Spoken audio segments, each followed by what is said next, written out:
Hello everyone, আজ তোমাদের সাথে শেয়ার করব আরও একটা হ্যান্ডমেড ক্লে জুয়েলারির ভিডিও, যেটা আমি নিজেই বাড়িতে বানিয়ে ফেলেছি। এটা কিন্তু আমি নিজের জন্য বানাইনি, এটা বানিয়েছি আমি আমার মায়ের জন্য। মিশোতে বেশ কয়েকটা জুয়েলারি কিনবো ভেবেই সার্চ করছিলাম, তখন হঠাৎ বেশ কয়েকটা হ্যান্ডমেড ক্লে জুয়েলারির ছবি এলো সামনে। তো ভাবলাম যে এগুলো তো আমি নিজেই বাড়িতে চেষ্টা করে দেখতে পারি। তো ব্যাস আর কি, শুরু করে দিলাম চেষ্টা।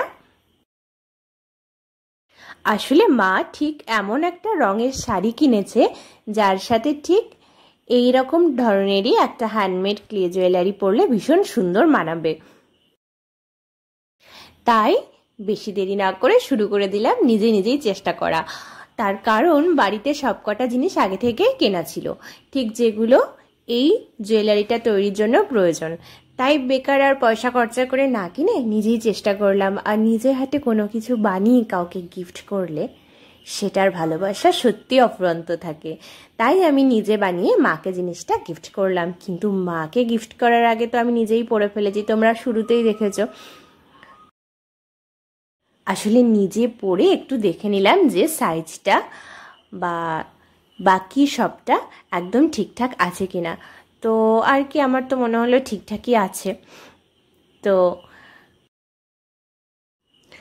এই টোটাল জুয়েলারিটা বানাতে আমার সময় লেগেছে প্রায় 24 ঘন্টা। একটা গোটা 24 ঘন্টা ধরে তো এটা করা সম্ভব না, তো 2 দিন সময় লেগেছে। 2 দিনে প্রায় 24 ঘন্টা সময় লেগেছে এটা তৈরি করতে। আমার তো ভীষণ ভালো লাগে নতুন নতুন কিছু ক্রিয়েটিভ জিনিস করতে, তো সেই জন্যেই চেষ্টা করি। জানি অনেক ভুলভ্রান্তি আছে, যেহেতু আমি একজন আর্টিস্ট নই, আমি শিখিনি কখনো, কিন্তু তবুও সেইটা ধরে বসে থাকলে তো হবে না। বিভিন্ন জায়গা থেকে দেখে দেখে ভালো ভালো ভিডিওগুলো দেখে শেখার চেষ্টা করি যে কি করলে জিনিসটা আরও বেটার করা যায়। তো এই আর কি,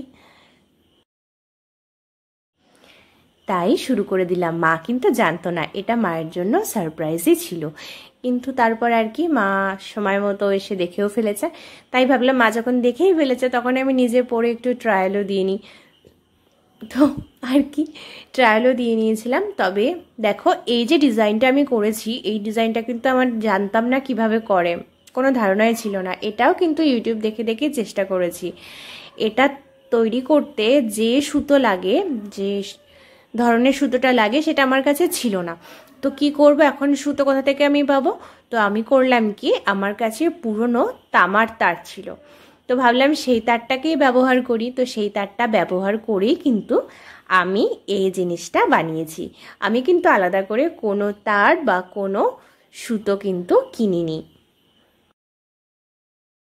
আমরা যদি মন থেকে চাই তাহলে কিন্তু বাড়িতে থাকা অনেক জিনিস দিয়েই অনেক কিছুই টুকটাক তৈরি করা যায়। তো সেইটা ভেবেই আমি এটা করেছি। আর সবশেষে পালিশ করে নিয়েছি যাতে জিনিসটা টেকসই হয় আর অনেকটা গ্লসি লাগে দেখতে।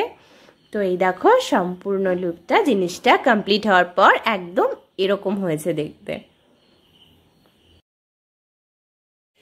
নেক্সট ইচ্ছা আছে, একটা মা দুর্গা ঠাকুরের মুখ তৈরি করার চেষ্টা করব। আমি কিন্তু কখনো শিখিনি, আগেও বলেছি, তো জানি সেখানেও ভুলভ্রান্তি হতে পারে, কিন্তু চেষ্টা আমি করবই, হাল আমি ছাড়বো না। তো যাই হোক, দেখো এই হলো টোটাল লুকটা। তোমাদের কেমন লেগেছে জুয়েলারিটা অবশ্যই কিন্তু কমেন্টসে জানাবে। তো ভিডিওটা যদি তোমাদের ভালো লাগে সেটা অবশ্যই জানাবে, আর যদি কোথাও কিছু খারাপ লাগে সেটাও অবশ্যই জানাবে। আর যদি কোনো কিছু তোমরা সাজেস্ট করতে চাও সেটাও কিন্তু অবশ্যই করো। তো আর কি, যাই হোক, সবাই ভীষণ ভীষণ ভালো থেকো। তোমাদের সাথে আবার দেখা হচ্ছে আমার নেক্সট ব্লগে। তো আর কি, আজকের জন্য ব্যাস এতটুকুই। Bye bye.